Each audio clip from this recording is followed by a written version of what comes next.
My name is Natalie Hernandez, and what I am about to share with you will leave you forever changed. On April 15th, 2024, I experienced something that defies human understanding. I didn't just have a brush with death, I actually died for 11 minutes. And during that time, Jesus Christ himself revealed shocking truths that will shake you to your core. Truths about why his chosen ones, those who are faithfully walking in his light, struggle financially, while others seem to prosper effortlessly. Before I tell you the incredible revelations I received, you need to understand the circumstances that led to this life-altering encounter. At the time, I was 37 years old, a devoted Christian, and a single mother to two beautiful children. I worked as a registered nurse at Memorial Hospital, balancing my career, raising my kids, and living a life that honored God. I attended church regularly, I tithed faithfully, and did my best to live according to his word. Yet, despite my dedication, I found myself constantly battling financial hardship. No matter how carefully I planned, how much I prayed, the bills piled up. Unexpected expenses seemed to appear at the worst possible times, and I never seemed to get ahead. I felt like I was treading water, struggling to keep afloat, while my faith remained steadfast. That morning in April began just like any other. I had a prayer meeting to lead at church, where I was scheduled to lead worship. My children were staying with my mother for the weekend, giving me a rare opportunity to focus solely on serving at church, without distractions. The sky was overcast, and a light rain began to fall as I drove down the highway, praying under my breath, asking God for guidance over my mounting financial troubles. I never saw the truck that crossed the median. According to witnesses, the driver had fallen asleep at the wheel. The impact was catastrophic. My small sedan had no chance against the force of the commercial vehicle that slammed into me at full speed. The paramedics later told me that they didn't expect to find anyone alive in the wreckage when they pulled me from the twisted metal of my car. I wasn't breathing. There was no pulse. Desperate to save me, they worked frantically to revive me as they rushed me to the hospital. But by medical standards, I was dead for 11 minutes. What happened during those 11 minutes completely changed everything I thought I knew about God, his purpose for his children, and why some of us struggle while others thrive with ease. When my heart stopped, I felt an immediate release, as if I were untethered from the very forces of gravity. There was no pain, no fear. Instead, an overwhelming peace washed over me, a peace more complete than anything I had ever known in my physical life. I could see the paramedics, their faces full of tension as they worked desperately over my broken body, but I felt nothing for them, nothing for the scene unfolding. It was as if I was watching a movie about someone else. Then I became aware of a light, but not just any light, a living, breathing radiance that seemed to hold all the love in the universe within it. This light beckoned me, not by force, but with a magnetic pull that was both gentle and irresistible. As I moved closer, I could feel my soul being drawn into its warmth, as if the very essence of love was embracing me. The weight of the world, my struggles, my worries, they all began to fade into nothingness. It was then that I realized I was not alone. There in the light was Jesus himself. His presence was beyond anything I could ever describe. He didn't speak a word, but I understood everything. In that moment, he showed me the hidden truths of why his faithful ones suffer, why they struggle with finances, health, relationships, the very things they hold dear. He revealed that there is more to life than what meets the eye, and the trials we face are not always punishments, but part of a larger divine plan. When I returned to my body and my heart started beating again, I was forever changed. I knew now, without a shadow of a doubt, that God was with me, even in my struggles. And more importantly, I understood that my financial troubles were not a sign of his abandonment, but a test of my faith and resilience, a preparation for something much greater. If you are struggling with your finances, with life's challenges, know this: you are not alone. God has a plan for you, and he will reveal it to you in his perfect timing. Don't give up, because he is preparing you for something extraordinary. If you believe in his promises, keep walking in faith. Trust in his love, and share this message with others who need to hear it. You never know how it might change their lives, but by a gentle, irresistible invitation, I found myself moving towards something far beyond the limits of comprehension. As I approached, a deep realization struck me. I wasn't walking. I no longer had a physical body. Instead, I was simply existing in a new form, navigating through layers of reality that felt as if time itself had been suspended. The light around me began to intensify, but instead of blinding or overwhelming my senses, it enveloped me with a healing power. It was as if this light knew parts of me, deep, unseen parts that had been damaged, broken, hidden for so long. And in that radiant glow, there he was. Jesus stood before me. I knew him instantly, not because of any artistic depiction or the images I had seen in churches or homes, no. He was far more real, more present, more alive than anything I could have imagined. His eyes, those eyes held the vastness of eternity. They were filled with a love so deep, so intense, it would have brought me to my knees if I still had legs to fall upon. Natalie, he spoke, his voice resonating not just through my ears, but through my entire being. It wasn't merely a sound, it was pure truth vibrating at the frequency of love. My child, he continued, I have brought you here because you, like many of those who truly love me, have been questioning the financial struggles you face despite your faithfulness. Today, you will understand. With his words, the very surroundings around us began to shift. The tunnel of light that I had thought we were in dissolved, and I found myself in what can only be described as a realm where spiritual truths took on visible form. It wasn't like being in a physical place. No, it was something far more profound, as though I was perceiving multiple layers of reality all at once. Watch carefully, Jesus instructed, gesturing toward scenes unfolding before us. I will show you why many of my chosen ones walk through seasons of financial hardship. The first vision took my breath away, though in this form I wasn't even breathing. I saw countless believers, those whose hearts were sincerely devoted to God, struggling financially, bills they couldn't pay, homes slipping into foreclosure, cars breaking down, medical expenses piling up, and children desperately needing things their parents couldn't afford. The weight of their anxiety was palpable, and I could feel their prayers rising to the heavens, desperate pleas for provision and relief. Now see what I see, Jesus said softly. Suddenly, my perspective shifted, and I saw the physical and spiritual realms overlapping. Above each struggling believer, there was a protective shield of light, a covering filtering what came to them. This covering, which appears to them as financial limitation, is actually my protection. Jesus explained. Many pray for prosperity, but they fail to understand that premature wealth would destroy their souls and derail their destinies. He waved his hand, and alternative timelines appeared before me, possible futures where these believers had received the breakthroughs they prayed for. What I saw was shocking. Servants of God, humble and devoted, had been transformed by sudden wealth into self-sufficient, proud individuals. They stopped praying, stopped serving, and eventually abandoned their faith altogether. Their hearts grew cold as they began trusting in their wealth instead of God's provision. Natalie, Jesus spoke, his voice filled with compassion. Some of my most precious children curse the very thing that's protecting them. They don't realize that I am shielding them from destruction until their character can withstand abundance. These words hit me hard. I had always viewed financial struggle as either a punishment or a sign of spiritual failure. But Jesus had just shown me a new perspective.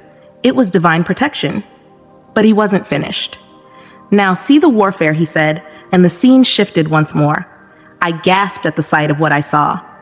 Dark, malicious entities were specifically targeting God's chosen ones with financial attacks. These demons were not random. They knew exactly who carried God's anointing. They knew who was destined for greatness, and they used financial obstacles to discourage and defeat them.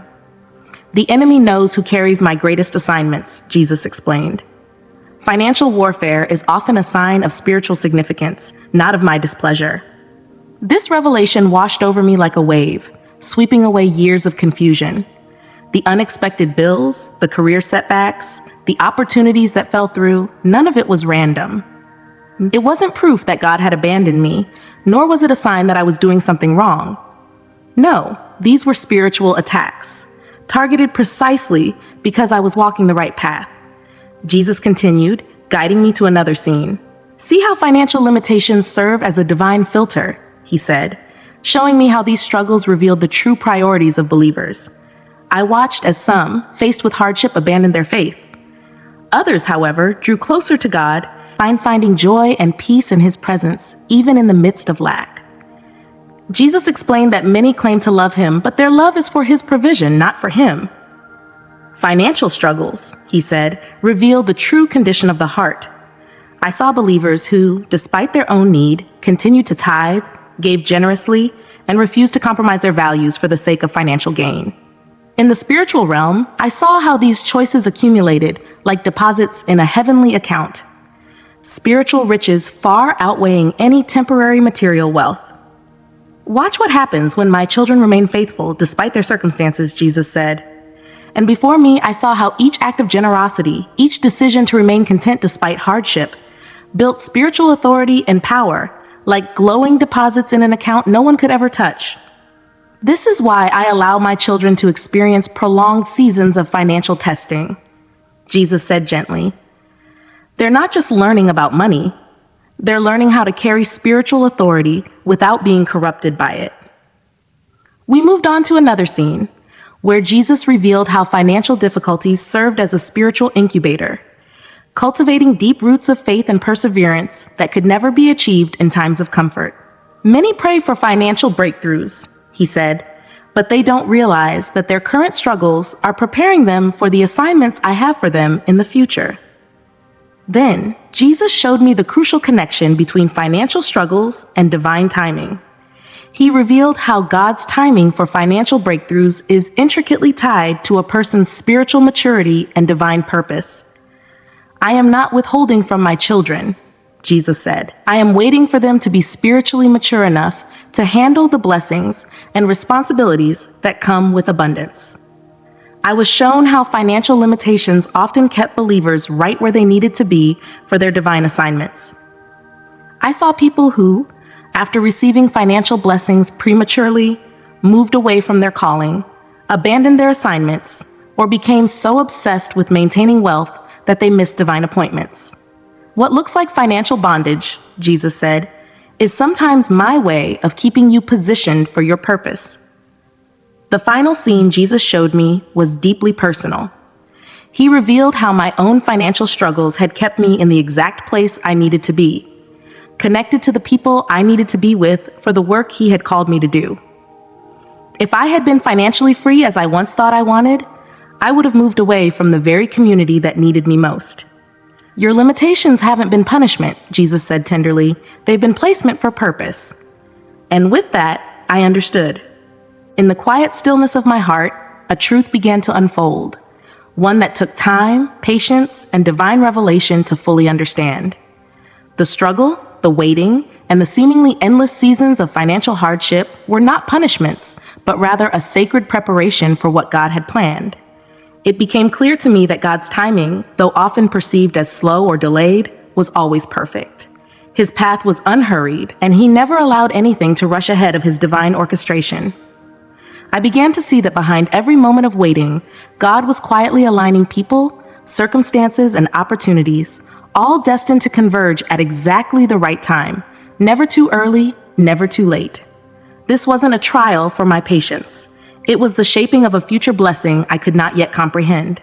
It wasn't long before Jesus revealed something that brought painful clarity, a lesson on stewardship that shook me to my core. I was shown how so many believers, myself included, often experience financial limitations, not because God withholds His blessings, but because we fail to manage what He has already entrusted to us. In the sacred silence of the moment, I felt His words deep in my spirit. Some of my children are experiencing lack because they have not learned to steward what I have already given them. I watched a vivid scene unfold in front of me. Believers who had once been blessed with financial abundance, yet squandered it all. They spent impulsively, failed to save, ignored God's guidance on giving and investing, and lived without wisdom. I cannot entrust greater resources to those who have mismanaged the smaller ones, Jesus explained. This was not a rebuke, but a loving discipline, one designed to teach me how to handle greater blessings in the future. I realized that the hardships I was enduring weren't random consequences. They were God's loving redirection, a way to reset my financial habits and develop the wisdom that would allow me to manage wealth in a way that aligned with his purpose. Then, Jesus revealed something so profound that it pierced through every doubt I had ever held about my financial struggles. How these difficulties were, in fact, a form of divine protection. I had often been disappointed by missed business opportunities that would have required financial investment I simply didn't have at the time. But then, in a powerful moment of revelation, Jesus showed me how those very opportunities would have led me into toxic partnerships, situations that would have damaged my faith, and relationships that would have distracted me from my true calling. What you saw as my withholding was actually my protection, he said. I understood then that God, in his infinite love, had kept me from derailing my purpose by allowing premature prosperity to enter my life. It was a painful but necessary protection, one that preserved my future by keeping me safe from the very things I thought I wanted. As I stood in the presence of this truth, Jesus continued to reveal how our financial struggles serve as a powerful platform for testimony. I saw believers who, having walked through seasons of lack and uncertainty with faith, had gained a level of spiritual authority and wisdom that could not be acquired through books or seminars. They had lived the message of God's provision, and their testimony became a beacon of hope for others. I saw how God uses our struggles not just for our own growth, but for the encouragement of others, teaching us that our battles are never only about us. Your struggles aren't just about you, he emphasized. They are about the thousands who will be encouraged and strengthened by your testimony of overcoming. Then came the most humbling and powerful revelation of all. I saw in an instant the generational impact of financial struggles. Jesus guided my eyes to see my family lineage, stretching back through generations, filled with patterns of poverty, lack, and mismanagement that had been passed down like a dark inheritance. But then, I saw something miraculous. God, in his sovereign grace, had strategically placed certain believers, myself included, at the forefront of breaking these cycles. You are not just struggling for yourself, he told me. You are fighting a battle for your children, your grandchildren, and generations to come. Through you, I am establishing new patterns of financial wisdom and spiritual integrity that will bless your descendants. I saw how my commitment to biblical stewardship and faithfulness, despite the difficulty, was rewriting my family's spiritual DNA, setting in motion blessings that would touch generations I would never meet. This was the work of God, ensuring that the chains of poverty and mismanagement would be broken forever. It became painfully clear why the enemy fought so hard against my financial breakthrough. He knew that once these generational chains were broken, they would be broken for good. God had positioned me not only to overcome for myself, but to establish a new legacy for my family. And then, Jesus took me deeper into understanding the true value of contentment.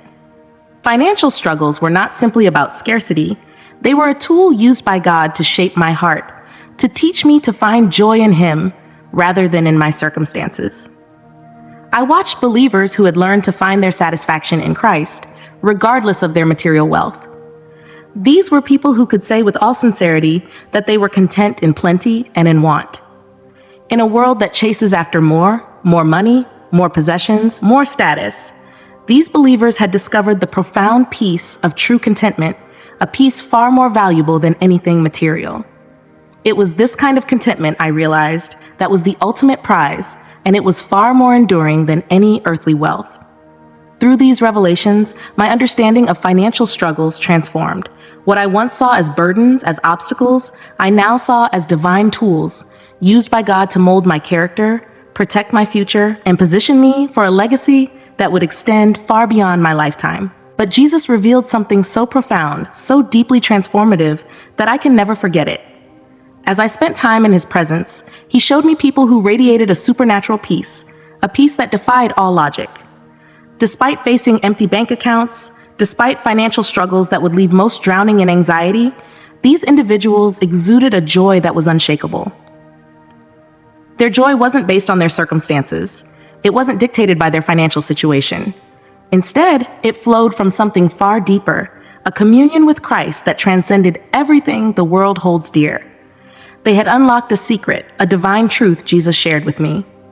He said, "When they found contentment in me, they found freedom, a freedom that no amount of money could ever buy." The weight of his words settled deep within me. It was a revelation, one that forever altered my understanding of wealth, success, and fulfillment. As my time with Jesus drew to a close, he showed me one final, crucial truth, the ultimate purpose behind financial testing. In 1 Peter 1:6-7, we're told of trials that refine our faith, making it more precious than gold. Jesus spoke to me about how financial struggles often serve as that very refining fire. Before my eyes, I saw believers enduring financial hardships with such grace and unwavering trust. It was as though their financial struggles were being transformed into something holy. In the spiritual realm, I could see how each challenge was burning away impurities like pride, self-reliance, materialism, and worldly ambition. What remained was a purified faith, faith with eternal, immeasurable value. This refinement wasn't punishment, he emphasized. Rather, it was preparation for an eternal weight of glory that far surpasses any fleeting material blessing. I felt the weight of his love as Jesus placed his hands on my shoulders. His voice, gentle and full of compassion, spoke to me. "Natalie, you must return. My children are suffering unnecessarily because they don't understand the divine purpose in their financial struggles." I could feel the urgency in his words. Tears filled my eyes as I whispered, "Lord, will I remember everything clearly enough?" His smile was so tender, it nearly overwhelmed me. "I will help you recall every detail at the precise moment you need it. Tell my people that their financial struggles aren't punishment. They are protection, preparation, and purification for a purpose greater than they can imagine." With his final words, I felt myself being drawn back to my earthly body. The last thing I heard before returning was Jesus' comforting voice. "Tell them I have not forgotten them. Tell them their breakthrough is coming at exactly the right time, when they are ready to receive it without being destroyed by it." Then, in an instant, I woke up in the intensive care unit, surrounded by the beeping of machines and the concerned faces of medical staff. According to my records, I had been clinically dead for 11 minutes. The doctors called my recovery miraculous, especially since they had feared brain damage due to the extended lack of oxygen. In the months that followed, my recovery was long and painful, with multiple surgeries, physical therapy, and mounting medical bills. Yet something within me had shifted. The anxiety that once consumed me, especially when facing bills I couldn't pay, was replaced by an inexplicable peace.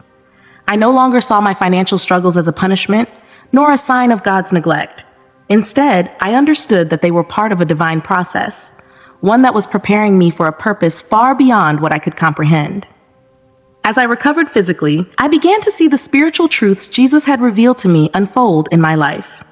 Financial limitations, which I once viewed as obstacles, were now clearly revealed as protection and positioning opportunities. I had once desperately pursued every open door, but now I understood that not every opportunity was divinely opened. I learned to carefully evaluate each one through spiritual discernment, knowing that some doors weren't meant to be walked through. I began to steward what little I had with faithfulness and contentment. And to my amazement, unexpected provision often followed. It wasn't always dramatic or immediate, but it always came at exactly the right time, meeting my needs precisely when I needed them. The most significant change, however, was how I shared these revelations with others. I watched as their understanding transformed their perspective, replacing frustration and resentment with peace and purpose. I want to be clear. I'm not suggesting that all financial hardship is divinely orchestrated or that we should passively accept every difficulty without taking action.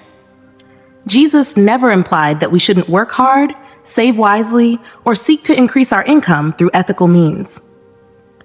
What I've come to understand is that for those who are genuinely seeking to follow him, persistent financial struggles, even with faithful stewardship, often have a divine purpose. They are not punishments, signs of abandonment, or evidence of God's displeasure. Instead, they are protection, preparation, and positioning for purposes that are far greater than any temporary comfort or prosperity. If you're struggling financially, despite your faithfulness, know this: God hasn't forgotten you. He is preparing you. He is protecting you. He is purifying you for a purpose far greater than immediate relief. Your breakthrough is coming, not on your timetable, but on His. And when it arrives, you will understand why the waiting was necessary. Until that moment comes, find your contentment in Christ. Steward faithfully what you have, trust in His perfect timing, and remember that your current struggles are building eternal treasures that thieves cannot steal and rust cannot destroy. I share this testimony not to minimize the very real pain of financial hardship, but because the perspective Jesus gave me transformed my experience. It replaced anxiety with peace and frustration with purpose. The truth is, your financial situation may not change overnight. Mine didn't. But when you understand the divine purpose behind your struggles, you can walk through them with a peace that surpasses understanding. You can rest knowing that what the enemy intended for your destruction, God is using to propel you into a destiny far beyond what you could imagine. In the years since my near-death experience, I have seen many of the truths Jesus revealed to me unfold in my life and in the lives of others. Financial breakthroughs have come, often after intense testing that developed the character necessary to steward those blessings. Generational cycles of poverty and financial mismanagement have been broken. And most importantly, believers have found freedom from the shame, anxiety, and spiritual confusion that so often accompany financial struggles. This is the message that Jesus gave me to share with you. Your financial struggles are not punishment. They are preparation. They are not signs of God's absence. They are evidence of your importance in His divine plan. And they will not last forever. They will endure exactly as long as needed to prepare you for the abundance that God intends for you to steward, all for His glory. Hold fast to your faith, maintain your integrity, practice contentment, and watch as God transforms what the enemy meant for your destruction into the very thing that propels you into your destiny.